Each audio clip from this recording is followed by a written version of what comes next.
Hello, thank you. We made it. You are live with us here on the YouTube and maybe even in the Instagram if we both pressed our buttons right. This is Izzy Lawrence. Hello. And over there, if you have a look there, that is Dr. Chris Naunton.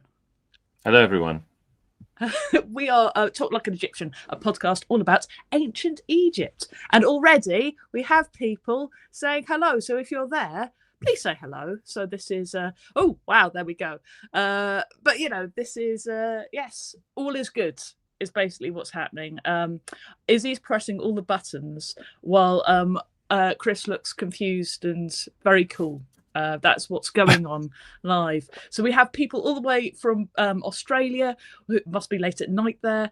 We have people called Leslie just saying hello. So what we're doing now is we are basically having a little chat about ancient Egypt for you guys. If you have any questions, please do put them down in the chat right. They should pop up on our screen. And hopefully we'll get a few good questions. We do have a few that have been remaining from previous people. So this one I thought was quite interesting. Do we want to start with Omir's question about the Egyptian fellow, Chris? Is that good with you? Sure. Okay. Sure. Yeah. So Homer says, in the old times, where did the Egyptian people actually come from? And why is there Arabs instead of Egyptians in Egypt nowadays? What happened to the Egyptian fellow? So this is a complicated question about migration and different people taking over ancient Egypt, isn't it, Chris? Yeah. Yes and no.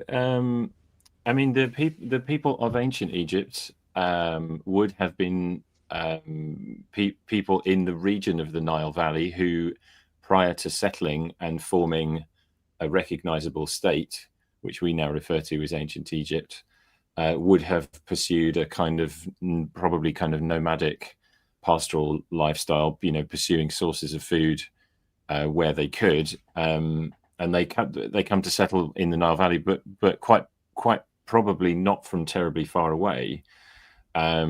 So there have in the past been theories that ancient Egyptian culture, because in the archaeological record it appears to become very sophisticated very quickly. There have been ideas that maybe a culture was imported from somewhere else, but that's not the consensus view now. It just did come about kind of more quickly perhaps than we might think. But even then, actually, archaeological time, and how we experience time now is slightly different. So the idea that in, say, a few centuries a culture could become quite sophisticated is maybe not actually as surprising as you might think. And on the question of the Arabs, yes, in the 7th century AD, Egypt was conquered by marauding armies from Arabia, and in that moment, the language and culture and religion of the Arabs was imported, and Egypt eventually became a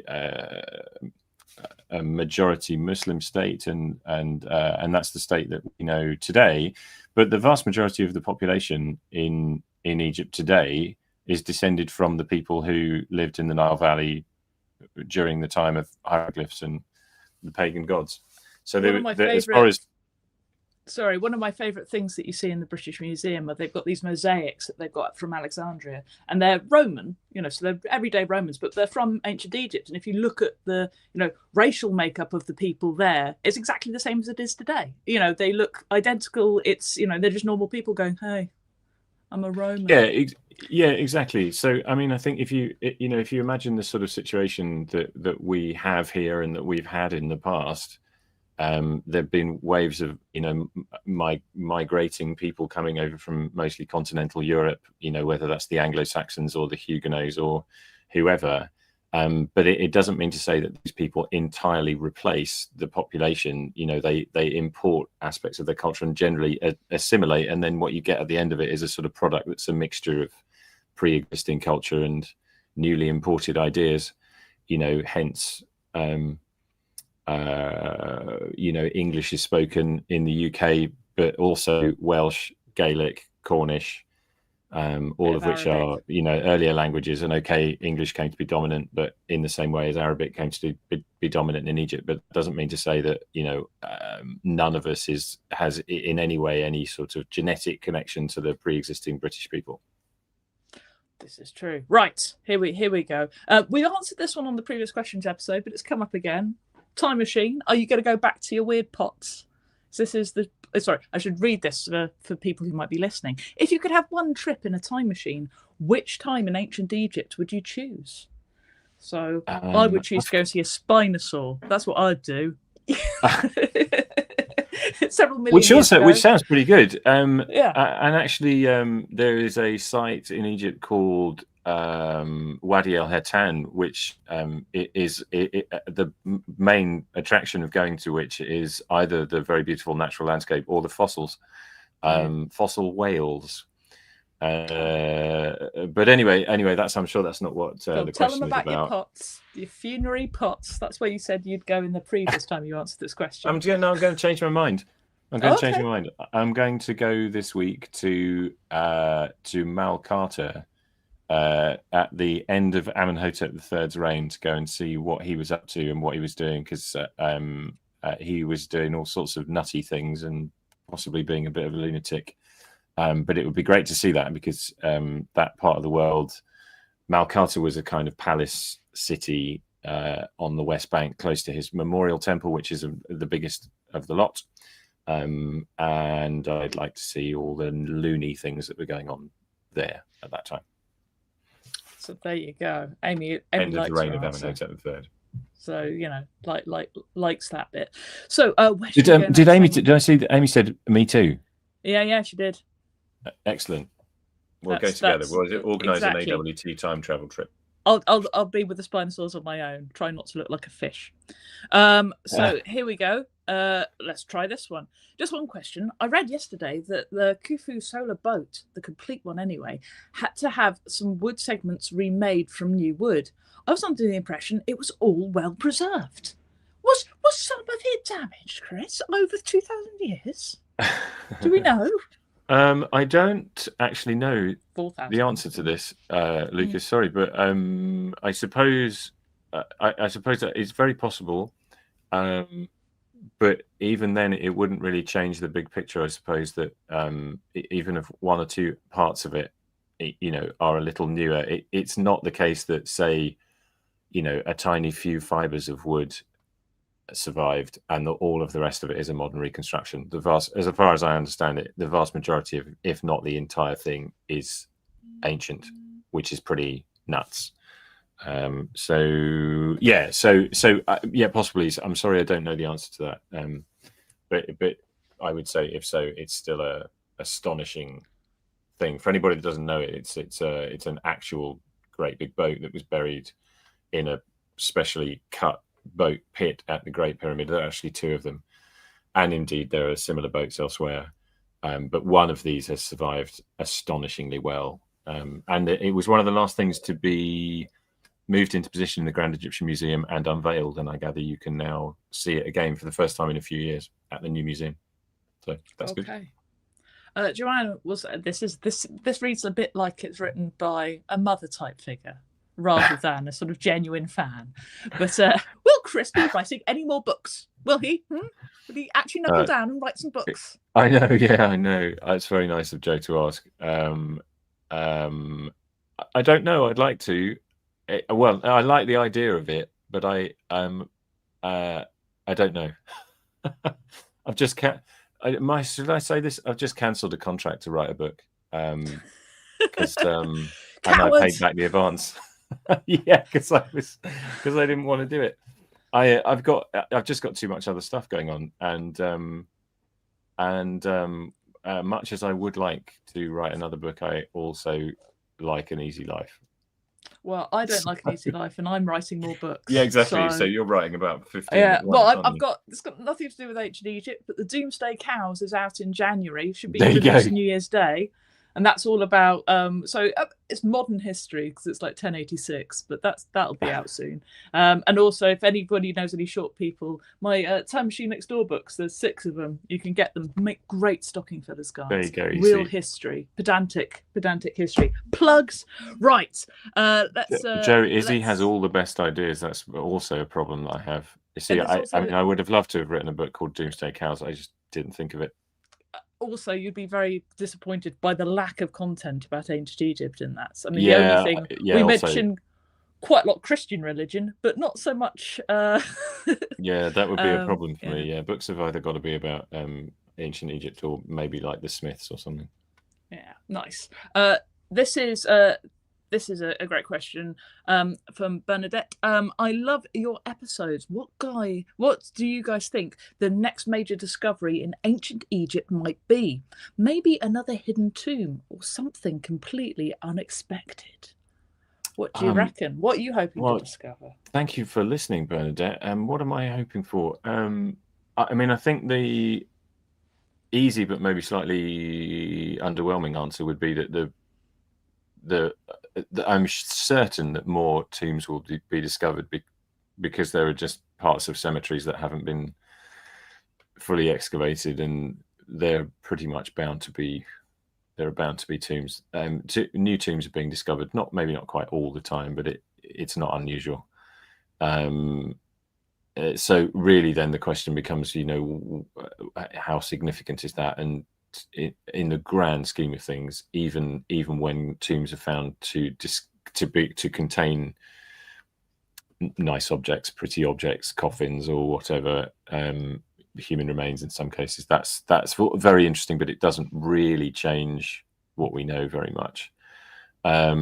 I think the thing that springs to mind at the moment is that we know as of the last couple of years that there's quite a lot of archaeology just off the coast at Tapaziris Magna, which is where Kathleen Martinez has been looking for the tomb of Cleopatra for a long time.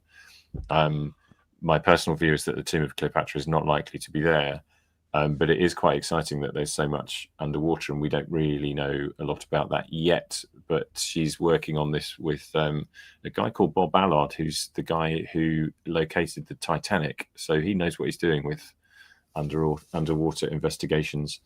So, I guess that's my two-pronged answer. Tombs are pretty likely. Tapaziris might well yield something very, very interesting. Watch this It's space. one of your answers that you gave in the questions episode when we talked about accidents whilst building the pyramids. How you said that a lot of the accidents might actually be in the River Nile. People, blocks and everything at the bottom, and it'd be really interesting to see that. Yes, that is true. Actually, thank you for reminding me. If it was possible somehow to explore what is underneath the waters of the Nile and buried I assume there's sort of layers of silt at the bottom of the Nile, but I don't know. That would be interesting. Aside from things dropping off boats, there was an entire temple. Well, it ruined, but an entire temple of something like just under 20 columns that was swept into the river at the beginning of the 19th century. I'd love to know, is that stonework all still there? Does it eventually erode away to nothing? I don't know. But yeah, thanks. That's a really good point. Yeah, if we could do that, it'd be amazing. Here we go. Are you looking forward to the new Mummy film? And will you both be reviewing it? The answer to that is yes. I believe. Yes. Yeah, that's a double yes, isn't it? We'd obviously have to. Yeah, I mean, it's going to be great. What we talk about, of course, it's going to be great. How could it not be? They're all fantastic in their own very special way. I saw somebody posted a comment online. Did you see this? That me and you should be in it. So good. I'd love to. Unfortunately, commenting on how inaccurate it all is, and then Brendan Fraser comes crashing in through the wall or something. I mean, even though Brendan Fraser is a lot older now, we would be bringing the attractiveness level of that film down by some. Because I think like when we go to the British Museum, we're like British Museum hot. When we go to Hollywood, we are not the same. It's not the same thing. So I think we should stay away from a film career. But we'll definitely watch it, and we'll definitely bring our thoughts on it because we're going to have them anyway. Yeah. It's how you and I. Is it how we met doing the behind the scenes at the British Museum? Is that It's how we met in real life, but Yeah, we'd yeah. done online things before, hadn't we? I think so, and we've done that because I Yeah. think that Ancient Apocalypse, even though we never saw each other for it, we did an episode of Ancient Apocalypse, not the Graham Hancock one, where we talked about, I can't remember what it was. It was about ancient Egypt in some respect, about like ancient Egypt stopping or something. I think you're on an episode of that with me. I think we're Okay. on the same episode. I'm not 100%, but yeah, it's No, okay. basically our meetings were inevitable, and it's Yeah, largely thanks exactly. to Yeah, exactly. a Yeah. mutual love of attractive people beating up zombies. Yes. So that is hopefully what it will continue to be. Yeah. So there we go. Here we go. A question from the Antipodes. How aware were the ancient Egyptians of the rest of the world? That's a nice question. Did they have knowledge of the Silk Road? Were they aware of India or China? Now, I imagine they were quite aware by, like, the Bronze Age, and not so aware when the pyramids are being built, but I don't know. What do you think, Chris? Well, I suppose it's a question of how much of the rest of the world they were aware of. They were certainly aware of the territory immediately to the south in what's now Sudan. The border of Egypt in ancient times was kind of at the first cataract in Aswan. The border in modern times is a little way to the south of that at the second cataract. And everything that's south of that is Sudan. And the Egyptians were very active beyond the second cataract. They were also very active in the Levant at various times throughout ancient history. I couldn't honestly tell you when the very earliest evidence we have for that would be, but there's certainly good evidence of trade. So even if the Egyptians, as a state, weren't very, very active, very far away from their borders. Cedars of Lebanon. Yeah, exactly. Yeah, They and things needed like, trees. say, Yeah. things like gold. Gold is most abundant outside Egypt's borders, not very far to the south. But then things like lapis, if lapis is lapis lazuli is a material that's very much associated with the Egyptians. It's abundant in the tomb of Tutankhamun. That comes from Afghanistan. And yeah, you're right. Wood often is cedar wood from Lebanon. So there was plenty of trade. So I suppose that there's sort of two questions in there. One is how much contact there is, and there was contact. It's difficult to sort of quantify it. Then there's how much sort of awareness. So if you're talking about, say, a trader, they might well know that if you get on a boat here and you sail for so many days or whatever, then you get there and then you can get those things and then you can go back.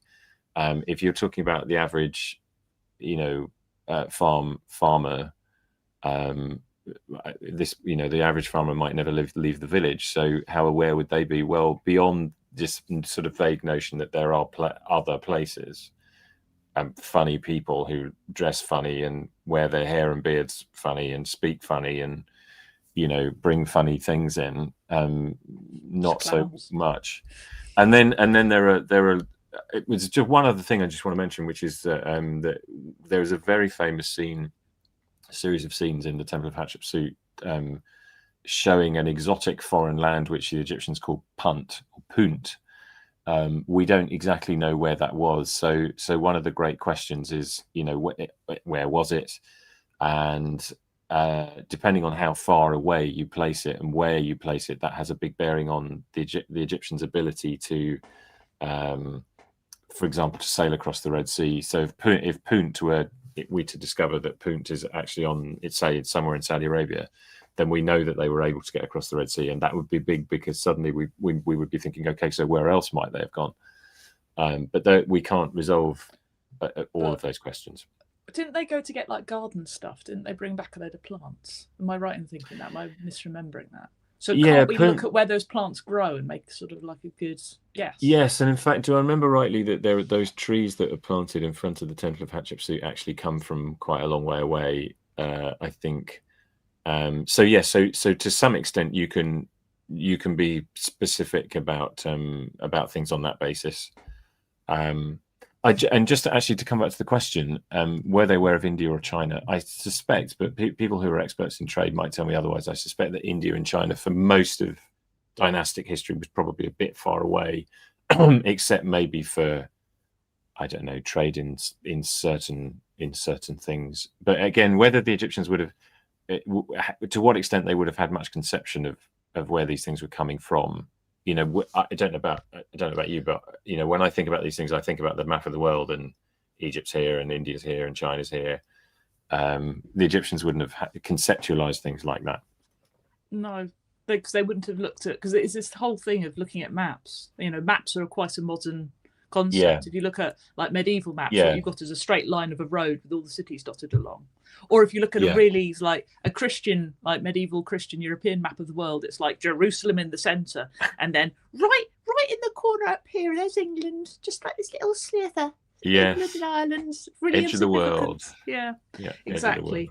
I think it's also true that ancient Egyptian, unlike a lot of other nations, like certainly Persia, certainly Rome, they just didn't expand their borders, because I think part of it is this sort of mentality of the ancient Egyptians that it's really important to be buried in ancient Egypt. So you don't want to go make a colony and then have to drag your body back if you die. Is that true, or have I got the wrong impression? I don't know if we can. I don't know if we can know if that's what they were thinking. But actually, you make me think of something very interesting, which is that Egypt was naturally Egypt's territory. It makes absolute sense in that it's bonded to the north by the Mediterranean, so you can't go any further north there, except up into the Levant, up into the northeast. But basically, the top of Egypt is the Med. Either side of the Nile Valley is the desert, which is uninhabitable, and in fact, you've got the kind of low desert, and then you've got the higher desert mountains. So that's another natural barrier. And then the first cataract in the Nile at Aswan is also a natural barrier. It's very difficult to navigate that, particularly in the low when the Nile is low. So you've got natural barriers in all directions, and we always talk about that in terms of that making Egypt very defensible, but also just the definition of the territory being very clear. And so everybody inside it is going to be one thing, and everybody outside it is going to be a different thing. But you make me think maybe this has the effect actually of not only stopping people from getting in, but stopping the Egyptians from getting out as well, because it's nice and cozy and comfortable inside Egypt's boundaries, but it's actually quite difficult to go anywhere in any direction. The Mediterranean requires ocean-going ships. The desert requires days and days and days of slogging across, the lifeless nothing of the desert. And going south is hard too. So they do it. They do it. But it's not an easy thing. It's not like there's another city or country just next door, and every so often they think, we'll go there. Even to go to Syria takes ages to go and beat them up if you're Ramses and then fail. Exactly. Yeah, it's not easy. Okay, so we got this question from Brandon. We know ancient Egyptians were very concerned about the afterlife, but do we know much about the importance of ancient Egyptian religion in the daily lives of ordinary Egyptians? That's a really good question. Yeah. Thanks, Brandon. Yes. It depends on what you mean by much. So first thing to say is a very good deal of what we know about ancient Egypt. Of course, what we know by and large because it survives in the archaeological record, and the stuff that survives is material stuff that is made of materials that survive, and a lot of that stuff relates to elites rather than to the ordinary people. So there's a bias there straight away. But we do have, not proportionally as much as we might like, but we do have evidence for what you might call more ordinary people. And we do know a certain amount about their funerary practices. So again, another bias in the evidence is that we tend to have a lot more that relates to death and burial than to everyday life. but again, we've got that for the ordinary people. We also have a certain amount of other stuff for ordinary people, and yes, we can say a little bit about their beliefs, and we can see that it's not entirely the same as the state religion as it's depicted on, say, temple walls or in the tombs of royalty, at least. But there's kind of crossover, as you'd expect. So, say, we know that for the royals, Anubis is the god in charge of mummification, and Anubis crops up in the material culture of burials for the ordinary people too. We know about things like ancestor cults, which ordinary people were fond of, where you sort of make a god out of a family member, a deceased relative.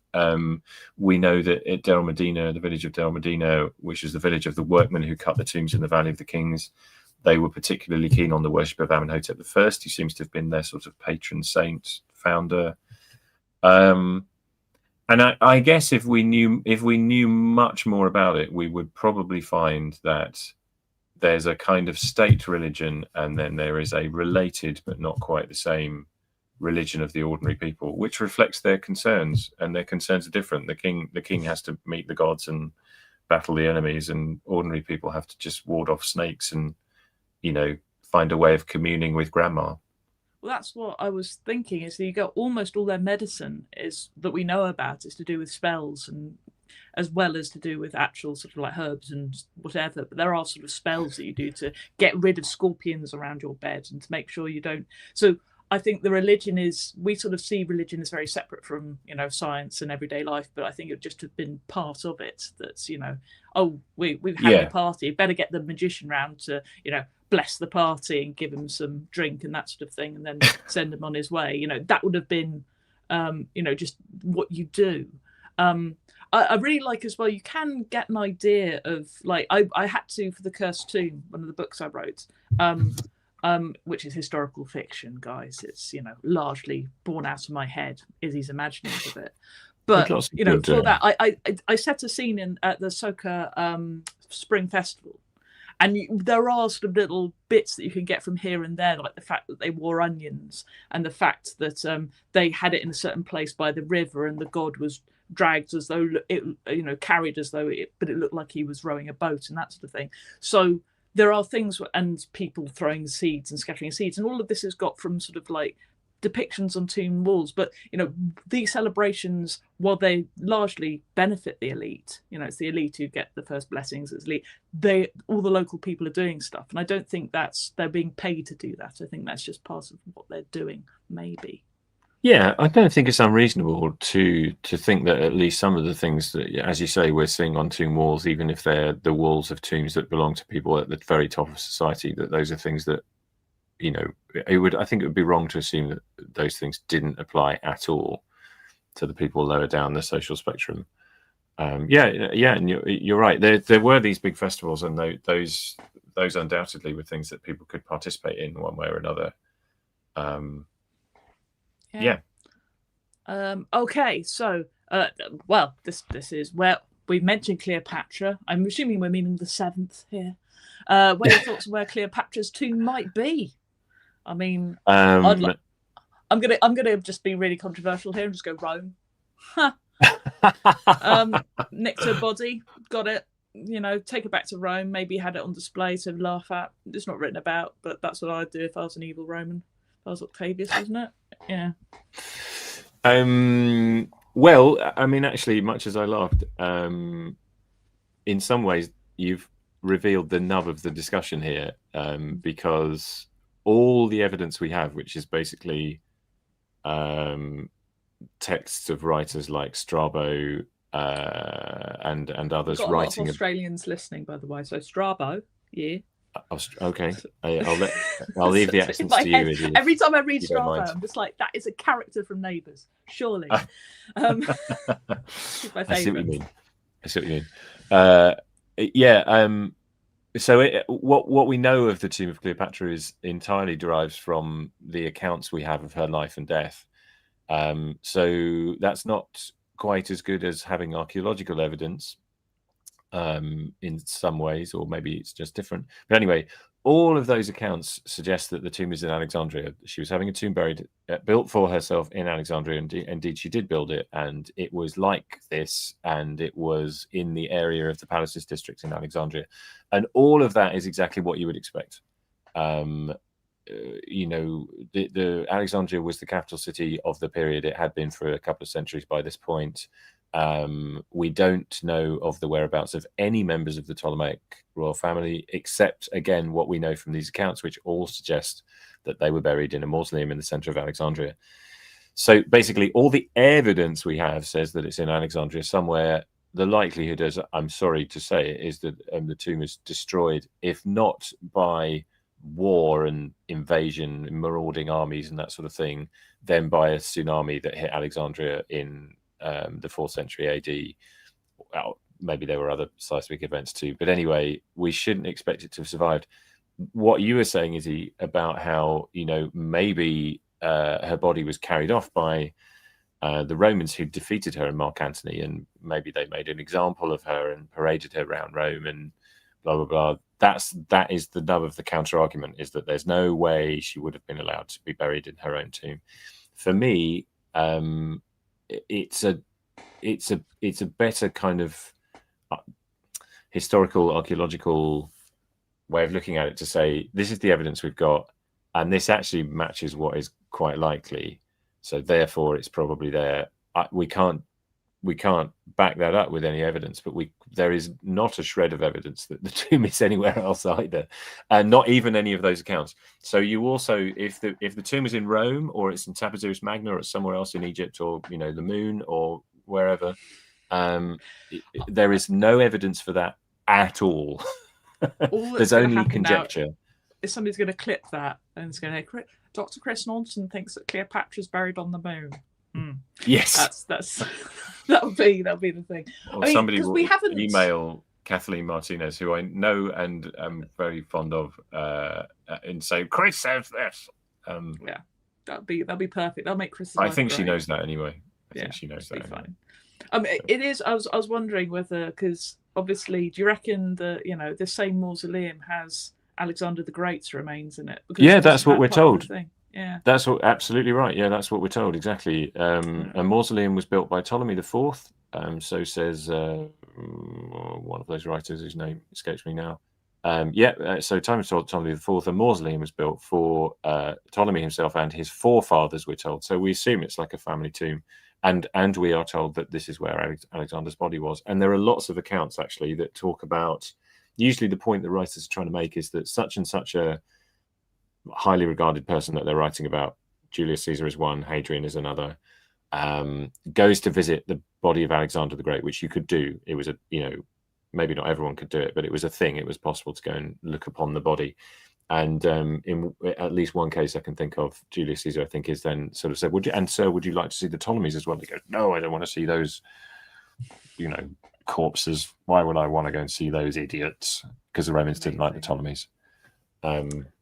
So all of that is actually very helpful in sort of showing us that, the likelihood is, that in other words, there's a series of sources that would seem to corroborate one another, that there was a mausoleum in the center of Alexandria for the Ptolemies and Alexander the Great, not Cleopatra, who the same similar sources tell us had her own tomb somewhere else, but still in Alex. I think this is a very useful question. This is from, I'm going to say Elena, but that's a lot of extra. I don't speak YouTube. Hello, Chris, Izzy. Ancient Egypt is such a vast subject. Any suggestions on how a group of interested amateurs might begin a study of the subject?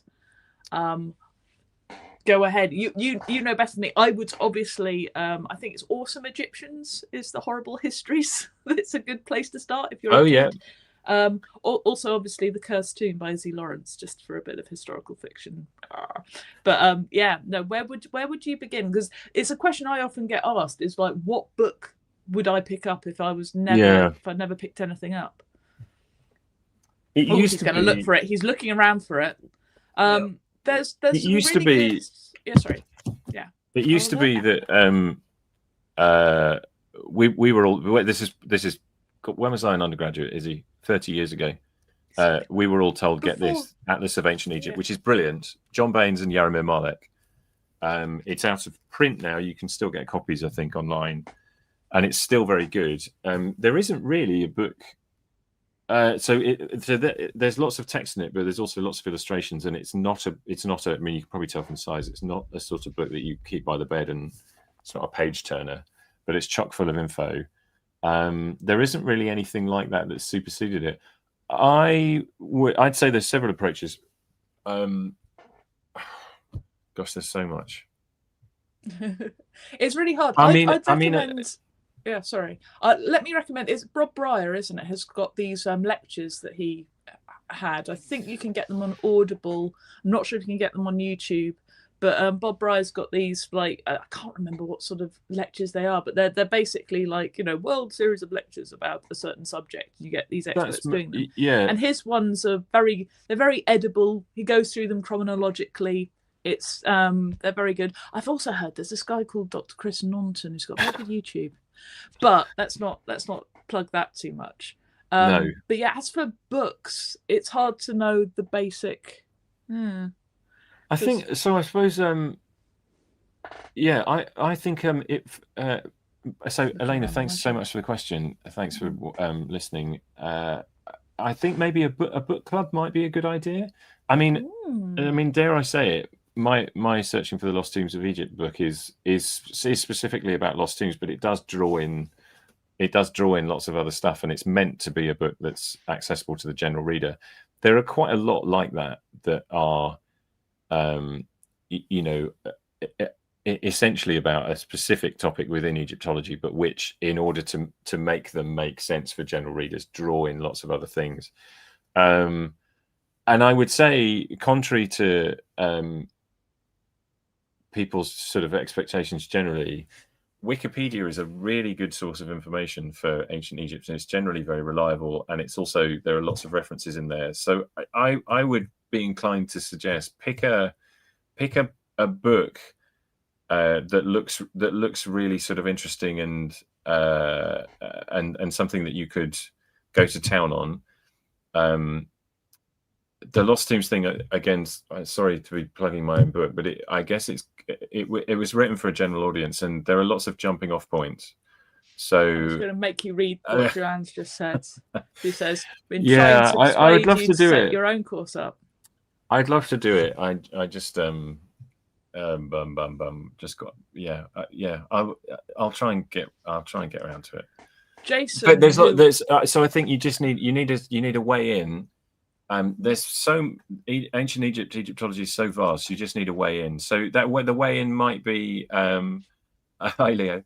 The way in might be something like King Tut, say.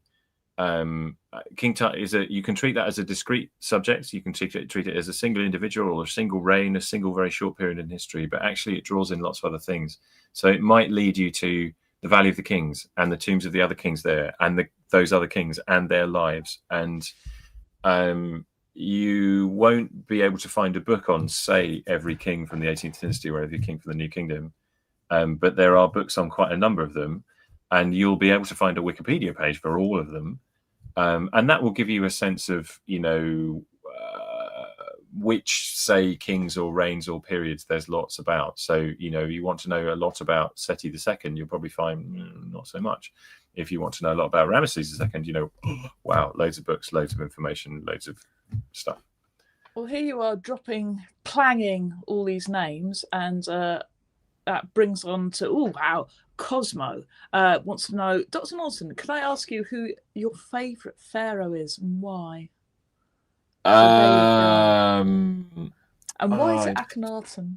Yeah, why is it Akhenaten? How did I resist saying Akhenaten because it's almost like breaking all the rules of being an Egyptologist because he's too popular. Everybody uses Akhenaten. Stop, Chris. I'm having a bit of internet issue. Don't stop.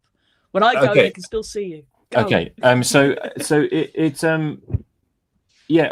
All right. I'm just going to say Akhenaten rather than be stammering for the next hour. The reason being that his story is so extraordinary. It's his reign and his life and his everything that happened during his reign provides us with an abundance of evidence, but it's tantalizing in that you've got enough to tell a story, but with enough gaps that there's still lots of, but what happened then, and what did he mean, and what did that mean, what was he thinking, and what happened to him, and what happened after his reign, and it's just super interesting. I mean, if I had to pick, if I was disqualified from Egyptology by picking a pharaoh that everybody likes, then I'd probably go for Amenhotep III, his immediate predecessor and possible inspiration.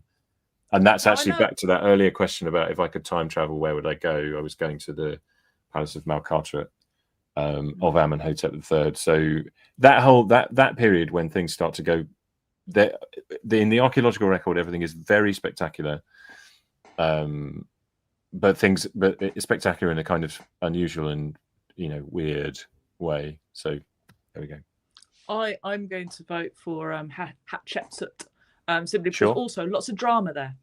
Good shout. And there is a, because it's the human story. Everybody loves a sort of like a little story about because she shouldn't have been pharaoh, because there was like a male heir that was there, and what is she doing? And she gets to wear a beard, and it's everyone's right to wear a beard legitimately and be respected for it. I'm just trying to find this other question because I think it's very important, and I think this will be our last question. So thank you so much everybody for listening, but this is our last question. Will you both be doing a second series of Talk Like an Egyptian? How good is that? Great question. Thanks, Joe. Exactly. So yes, we will be. We're going to record it in December. That means I have to edit it and then put it out hopefully sometime in January. But I've also got a book deadline due and a whole dinosaur podcast as well. So I'm going to try and get it out as soon as we possibly can. And obviously now, see, Chris is now really slick at this, so it'll be fine. Exactly, that's the slick face. So there'll be so little editing to do, because every answer he'll give will be like, oh, hang on, let me just go look that up. We'll be out of there. So it'll be so slick. I'll be able to put it out without any edits. But as you can tell from watching this live or listening to this live, we need editing. Yeah, we do. Yeah. So thank you so much for joining us. It's been a real pleasure. You guys have like, if you can do everything you can to spread the word, obviously that is the best thing to do. So hopefully get on our Patreon. If you go to talklikeanegyptian.com, did we get .com? Was it .co.uk? It's .com, isn't it? .com, I know think, things. Yeah. If you go there, join our Patreon. Even if you join as a free member, you'll get all the announcements there as well. But it'd be so nice to see you again soon. I'm just yes, look, see, we're looking forward to it. Hang on, we'll spread the word. You've also got, like, Brandon became a new YouTube member. So yeah, if you're on YouTube, you will get to the thing as well. So please do support the show as much as you can. And we are going to go away now. Chris, do you remember what to say? Oh yeah, I do. This is the question. Yeah, okay. Yeah. So we're going to do this. Everyone, if you want to join in with us, we will do it together. Join in at home. Okay, so life, prosperity, and health. I don't know why I did that.